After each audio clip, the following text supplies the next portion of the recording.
Hello students. सो जैसे कि हमने स्टार्ट किया था capital gain, and I hope कि आपको कैपिटल गेन वाला पार्ट काफी अच्छे तरीके से समझ में आया। ठीक है, एंड लास्ट लेक्चर में हमने समझा था कि long term capital gain and short term capital gain इसका कैलकुलेशन कैसे करना होता है। ठीक है, थोड़ा एक बार हम रिवाइज कर लेते हैं। थोड़ा हम एक बार रिवाइज कर लेते हैं, देन समझते हैं कि जो मैंने आपको बताया था 2001 से पहले अगर मैंने प्रॉपर्टी ली है या कुछ एसेट लिया है तो उस पर कैलकुलेशन कैसे किया जाता है। ठीक है, देखो, सबसे पहले रिवाइज कर लेते हैं क्या समझा था हमने। देखो,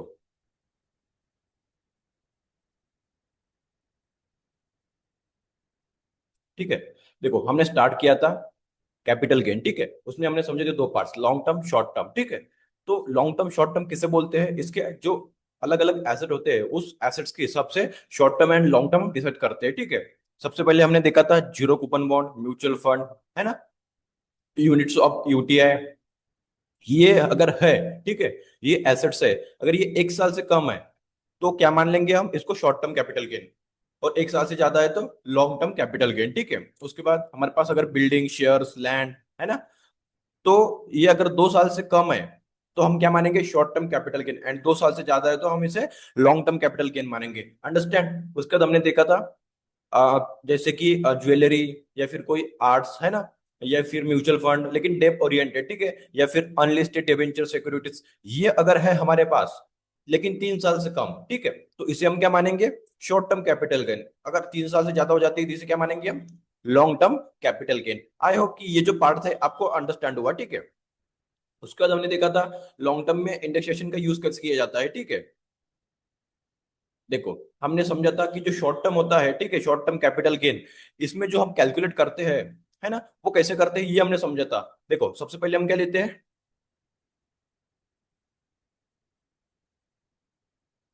full value of consultation. Understand. उसके बाद हम क्या लेते हैं, जो हमारा एक्सपेंडिचर है, मतलब हमने जो डॉक्यूमेंटेशन के लिए पैसा खर्च किया है, ठीक है, वो हम इसमें ऐड करते हैं। ठीक है, मतलब ये माइनस करते हैं यहाँ से। Okay, then cost of acquisition, ठीक है, मतलब हमने जिस साल में बिल्डिंग परचेस की है जितने प्राइस में, वो हम माइनस करते हैं। उसके बाद कॉस्ट ऑफ इम्प्रूवमेंट, मैंने अगर किसी बिल्डिंग को बनाने के लिए, मतलब रिनोवेट करने के लिए पैसा इन्वेस्ट किया तो हम वो भी माइनस करते हैं। ठीक है, उसके बाद हम कैलकुलेट करते हैं, ठीक है, क्या कैलकुलेट करते हैं, gross short term capital gain. ठीक है, क्या कैलकुलेट करते हैं, gross short term capital gain. Understand. उसके बाद हमें क्या मिलता है, यहाँ पर एग्जम्पशंस मिलते हैं। ठीक है, एग्जम्पशंस में क्या होता है, अगर ये पैसा प्रॉफिट का मैंने कहीं अच्छी जगह इन्वेस्ट किया तो मुझे एग्जम्पशन मिलेगा, और जो मेरा टैक्स है वो क्या हो जाएगा, कम हो जाएगा या फिर जीरो हो जाएगा। अंडरस्टैंड। आई होप ये आपको अंडरस्टैंड हुआ शॉर्ट टर्म कैपिटल गेन। ठीक है, उसके बाद हमने देखा था लॉन्ग टर्म कैपिटल गेन। ठीक है, लॉन्ग टर्म कैपिटल गेन भी सेम ही होता है, सिर्फ इसमें इंडेक्स ऐड होता है। ठीक है, लॉन्ग टर्म कैपिटल गेन। ठीक है, सबसे पहले हम क्या कैलकुलेट करते हैं, एफवीसी, फुल वैल्यू ऑफ कंसिडरेशन, मतलब क्या बोलते हैं इसे, जो हमारी सेल वैल्यू है। ठीक है, उसके बाद हम क्या करते हैं, एक्सपेंडिचर, मतलब जो हमने खर्चा किया है, ठीक है, वो इसमें से हम माइनस करते हैं। ठीक है, उसके बाद यहाँ पर क्या होता है, इंडेक्स कॉस्ट ऑफ एक्विजिशन। मैंने लास्ट लेक्चर में आपको इंडेक्स, ये जो वर्ड है ये बताया नहीं था, लेकिन आप इसे ध्यान में रखो कि लॉन्ग टर्म में हम कौन सा वर्ड यूज करते हैं, इंडेक्स कॉस्ट ऑफ एक्विजिशन। ठीक है, मतलब हम कैलकुलेट करते हैं इंडेक्स के हिसाब से, जो हमारा इन्फ्लेशन इन्फ्लेशन है उसके हिसाब से, और हम वैल्यू निकालते हैं। ठीक है, आई सी इंडेक्स कॉस्ट ऑफ एक्विजिशन। ठीक है, इसे हम माइनस करते हैं। उसके बाद इंडेक्स कॉस्ट ऑफ इंप्रूवमेंट, ठीक है, इसे भी हम क्या करते हैं, माइनस करते हैं। तो इसके बाद हमारी वैल्यू क्या निकलती है, gross profit of long term. ठीक है, gross long term capital gain. Understand. इसके बाद यहाँ पर भी हमें क्या मिलते हैं, एग्जम्पशंस मिलते हैं। ठीक है, मतलब ये जो मेरा पैसा है प्रॉफिट का, ये अगर मैंने कहीं अच्छी जगह इन्वेस्ट किया तो मुझे क्या मिलेगा, एग्जम्पशन मिलेंगे, और जो टैक्स है मेरा वो कम हो सकता है या फिर जीरो हो सकता है। आई होप यहां तक आपको अंडरस्टैंड हुआ। ठीक है, जो हम इंडेक्सेशन कैलकुलेट करते हैं वो कैसे कैलकुलेट करते हैं ये भी हम समझ लेते हैं। ठीक है, देखो, जो हमारा इंडेक्स होता है, ठीक है, एक्विजिशन, ठीक है, मतलब जो हमारी वैल्यू होती है, ठीक है, कौन सी वैल्यू, जिस वैल्यू में हमने परचेस किया है उसे हम मल्टीप्लाई करते हैं। मल्टीप्लाई किससे करते हैं, ये यहाँ पे कंफ्यूजन हो जाएगा। ठीक है, देखो, हमारी जो वैल्यू होती है, ठीक है, ओके, उसे हम क्या करते हैं, मल्टीप्लाई करते हैं, ओके। देन उसके बाद हम क्या करते हैं, डिवाइड। तो मल्टीप्लाई किससे करते हैं, जिस साल में हमने सेल किया है, ठीक है। मतलब ये जो इंडेक्स है, अगर इंडेक्स में मैंने 24-25 में सेल किया है तो मैं क्या करूंगा, इसको ऊपर रखूंगा, ठीक है। और मैंने जब परचेस किया है लाइक 2010-11 में, तो ये वैल्यू क्या करूंगा मैं, नीचे रखूंगा, अंडरस्टैंड। और मेरा क्या निकलेगा, इंडेक्स कॉस्ट ऑफ एक्विजिशन, ठीक है। उसके बाद इंडेक्स कॉस्ट ऑफ इंप्रूवमेंट, ये कैसे कैलकुलेट करते हैं, ये भी सेम कैलकुलेट करते हैं, ठीक है। जो हमारी वैल्यू होती है, ठीक है, मतलब जो पैसा हमने इन्वेस्ट किया रिनोवेशन में, ठीक है, उसे हम मल्टीप्लाई करते हैं जिस साल हमने बेचा उस साल में, ठीक है। और डिवाइड करते हैं जिस साल हमने रिनोवेट किया, तो हमारा क्या निकलेगा, index cost of improvement, understand. I hope ये आपको अंडरस्टैंड हुआ, ठीक है। ये देखो हमने मेंशन भी किया है यहाँ पर ये फॉर्मूला, ठीक है, आप पढ़ सकते हो, ठीक है। उसके बाद हमने क्या बताया था, no indexation of bond and debenture, मतलब डिबेंचर पे आपको कोई इंडेक्सेशन नहीं मिलता, ठीक है। लेकिन ये छोड़ के मतलब आपको जीरो बॉन्ड पे इंडेक्सेशन मिलेगा, और सीबी सॉरी सीआईबी, ये क्या होता है, capital index bond issue by government, अगर गवर्नमेंट ने कुछ बॉन्ड इशू किया है तो उस पर आपको मिलेगा, या फिर सोवरजन गोल्डन बॉन्ड, ठीक है, आरबीआई ने इशू किया है तब आपको मिलेगा, अंडरस्टैंड। और बाकी बॉन्ड्स एंड डिबेंचर पे आपको इंडेक्सेशन नहीं मिलता, ओके, ठीक है, ओके। तो अभी हम क्या समझने वाले हैं, ठीक है, कॉस्ट ऑफ एक्विजिशन, ठीक है, कॉस्ट ऑफ एक्विजिशन, ठीक है। ये हम समझते हैं कि गोल्ड का कॉस्ट ऑफ एक्विजिशन कैसे निकालते हैं, ठीक है। इफ अगर गोल्ड मैंने 2001 से पहले खरीदा है तो, ठीक है, ये हम समझते हैं, ठीक है। देखो अभी ज्वेलरी जो होती है, ठीक है, ज्वेलरी जो होती है, ठीक है, ओके, ये मैंने 2001 से पहले खरीदा है तो हम कैसे निकालेंगे, ठीक है। मान लो मैंने 1990 में 20 लाख की ज्वेलरी खरीदी, ठीक है, ओके। और मैंने उसको 2024 में सेल किया 3 करोड़ में, ठीक है, अंडरस्टैंड। तो अभी ये जो प्रोसेस है, ये जो ड्यूरेशन है, ये लॉन्ग टर्म है, ठीक है। मतलब ज्वेलरी हमारे लिए क्या है, long term capital gain, understand. अभी हमने खरीदा कब था, 2001 से पहले, तब हमारे पास इंडेक्सेशन था क्या, नहीं। तो अभी हमें कैलकुलेट कैसे करेंगे, ठीक है। तो देखो इसका कैलकुलेशन सेम है जैसे हमने लॉन्ग टर्म के लिए, बिल्डिंग के लिए किया था। देखो सबसे पहले हम क्या निकालेंगे, FMV, ठीक है।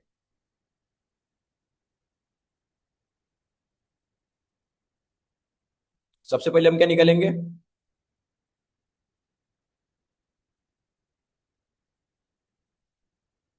देखो सबसे पहले हम क्या निकालेंगे, FVC, सॉरी FMC बोल दिया, ठीक है, फुल वैल्यू ऑफ कंसिडरेशन, ठीक है। मतलब ये क्या होता है, जितने में मैंने सेल किया है, मैंने कितने में सेल किया है, 3 CR, ठीक है। उसके बाद यहाँ पर कुछ एक्सपेंडिचर होता है क्या, गोल्ड में, नहीं, ठीक है। मतलब डॉक्यूमेंटेशन वगैरह प्रोसेस होती है क्या, नहीं, ठीक है। तो जो एक्सपेंडिचर है वो नहीं आएंगे यहाँ पर, ठीक है। उसके बाद कॉस्ट ऑफ एक्विजिशन, ठीक है, कॉस्ट ऑफ एक्विजिशन मतलब मैंने कितने में खरीदा था, ठीक है। तो अभी हमें यही कैलकुलेट करना है कि जो हमने कॉस्ट ऑफ एक्विजिशन है वो 20 लाख है 1990 में, ठीक है। लेकिन हमारे पास जो इंडेक्सेशन है वो 2001 का है, तो हमारा कॉस्ट ऑफ एक्विजिशन कितना आएगा, यही हमें कैलकुलेट करना है। तो हम कैसे कैलकुलेट करेंगे ये समझते हैं, ठीक है। देखो यहाँ पर मैं आपको बताता हूँ, ठीक है।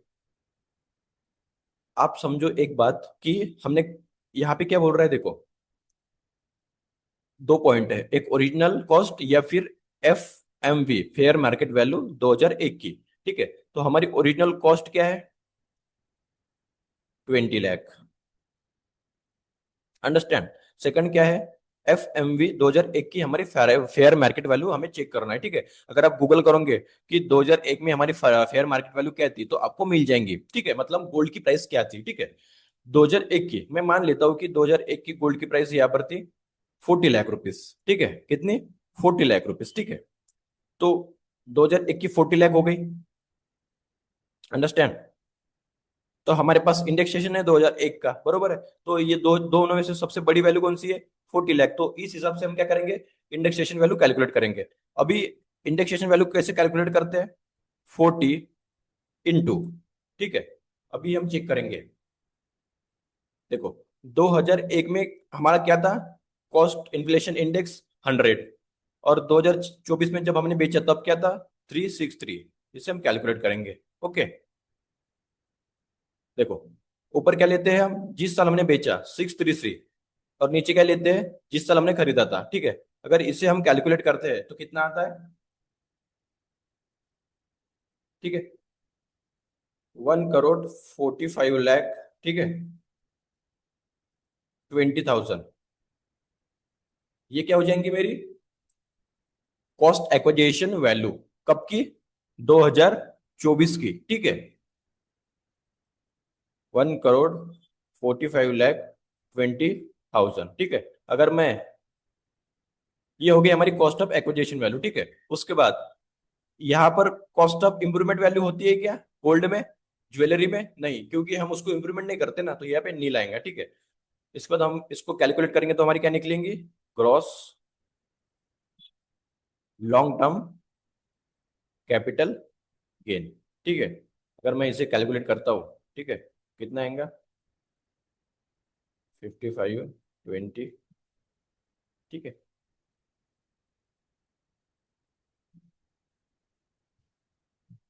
ये मेरा क्या हो जाएगा, ग्रॉस प्रॉफिट, ठीक है। इसके बाद अगर इसे मैं, जो हमारे एग्जाम्पशन है, ठीक है, ये माइनस कर लेता हूं तो मेरा क्या आ जाएगा, एक्चुअल में टैक्स टैक्स वैल्यू, ठीक है। और जो एग्जाम्पशन होता है, ठीक है, इसका मतलब क्या होता है कि आपके पास अगर कुछ अच्छी इन्वेस्टमेंट है, अगर आपने कुछ पैसा इन्वेस्ट किया है तो उतना आपका माइनस हो जाएंगे, ठीक है। अगर आपने पूरा पैसा इन्वेस्ट किया है अच्छी जगह पर तो पूरा आपका टैक्स जीरो हो जाएगा, अंडरस्टैंड। आई होप ये आपको अंडरस्टैंड हुआ कि ज्वेलरी वाला पार्ट कैसे निकालते हैं, ठीक है। इसके बाद नेक्स्ट क्या है यहाँ पर, cost of acquisition land and building, मतलब लैंड एंड बिल्डिंग के लिए कॉस्ट ऑफ एक्विजिशन कैसे निकाला जाता है, ठीक है। सबसे पहले क्या लेनी है आपको, ओरिजिनल वैल्यू, मतलब फॉर एग्जाम्पल अगर 1990 में मैंने एक प्रॉपर्टी खरीदी थी, ठीक है, कितनी, जिसकी प्राइस थी 20 लाख रुपए, कितने, 20 लाख रुपए। तो इसे मैं कैलकुलेट से कैलकुलेट करूंगा। पहला पॉइंट क्या है, ओरिजिनल वैल्यू कितनी है, 20 लाख। सेकंड पॉइंट क्या बोल रहा है, lower of FMV। Second point क्या बोल रहा है, SDV, ठीक है, standard deduction value, sorry, stamp duty value, ठीक है। क्या है, स्टैम्प ड्यूटी वैल्यू। अभी ये दो में से जो छोटा होगा वो आपको लेना है सेकंड इसमें, ठीक है। तो फेयर मार्केट वैल्यू हम कैसे चेक करते हैं, हमें डायरेक्टली गूगल करोगे कि उस टाइम पे प्रॉपर्टी के रेट्स क्या थे उस एरिया में, या फिर आप म्युनिसिपल में जाओगे तो आपको वहां पे मिल जाएंगे फेयर मार्केट वैल्यू, ठीक है। हमने जो पढ़ा था हाउस प्रॉपर्टी में कैसे निकालते हैं, ठीक है, तो उसी हिसाब से निकालना होता है, ठीक है। और स्टैम्प ड्यूटी वैल्यू, अभी ये दो में से A और B, ठीक है। जैसे मैं समझता हूँ कि फेयर मार्केट वैल्यू, ठीक है, उसकी थी उस टाइम पे 30 लाख, ठीक है। और स्टैम्प ड्यूटी वैल्यू थी उसकी 50 लाख, ठीक है। तो ये दो में से छोटा कौन है, 30 लाख, ठीक है। तो यहाँ पे क्या आ जाएगा, 30 लाख, ठीक है। और ये दो में से बड़ा कौन है, 30 लाख। तो 30 लाख से मैं क्या करूंगा, कैलकुलेट करूंगा जो मेरी कॉस्ट ऑफ एक्विजिशन है, ठीक है। कॉस्ट ऑफ एक्विजिशन कैसे कैलकुलेट करते हैं मैंने आपको बताया था। अभी ये दो में से मैंने क्या लिया, ये दो में से बड़ा छोटा कौन है, लोअर, 30 लाख। 30 लाख मैंने यहाँ पर ले लिया। अभी ये दो में से हायर कौन है, हायर क्या है, 30 लाख। तो 30 लाख के हिसाब से मैं कैलकुलेट करूंगा 2001 के इंडेक्सेशन के हिसाब से। तो मैं यहाँ पर क्या लूंगा, 30 लाख, मैं क्या निकाल रहा हूँ, index cost of acquisition into 2001 में, ठीक है। 2001 में क्या थी वैल्यू, 100, उसे मैं डिवाइड करूंगा। और 2024 में क्या थी, 363, 363 देख लेते एक बार, ठीक है। देखो है 100, और 2024 में जब हमने बेचा था 363, ठीक है। अगर मैं इसे कैलकुलेट करता हूँ, ठीक है, तो मेरी क्या आ जाएंगी, इंडेक्स कॉस्ट ऑफ एक्विजिशन, ठीक है। उसके बाद इसे मैं माइनस करके कैलकुलेट करूंगा, ठीक है, लॉन्ग टर्म कैपिटल गेन, कब, 2001 से पहले का, ठीक है। अंडरस्टैंड, आई होप कि ये भी आपको अंडरस्टैंड हुआ, ठीक है। और इसके अलावा अगर मैं कुछ उन मतलब 2001 से पहले अपनी बिल्डिंग में कुछ इंप्रूवमेंट करता हूँ, ठीक है, मतलब क्या बोलते हैं उसको, रिपेयरिंग करता हूँ, ठीक है, तो मुझे उस पर कॉस्ट ऑफ इंप्रूवमेंट मिलेगा क्या, नहीं। अगर आपको उसको इग्नोर करना है, मतलब छोड़ देना है। अगर आपने 2001 से पहले आपके प्रॉपर्टी में आपने पैसा खर्चा किया है इंप्रूवमेंट के लिए, तो आपको उस पर कुछ बेनिफिट नहीं मिलेगा, वो आपको छोड़ देना है, अंडरस्टैंड। आई होप ये जो मैंने आपको बताया ये आपको अंडरस्टैंड हुआ, ठीक है। फिर से एक बार रिपीट कर लेता हूँ ताकि आपको और अच्छे से अंडरस्टैंड हो जाए, ठीक है। देखो हमने क्या पढ़ा अभी तक, ठीक है। Short term, long term, capital gain, ठीक है। इसमें हमने पढ़ा कैलकुलेशन कैसे करना है, ठीक है। शॉर्ट टर्म के लिए तो कोई टेंशन ही नहीं है, डायरेक्टली कैलकुलेट हो जाता है, ठीक है।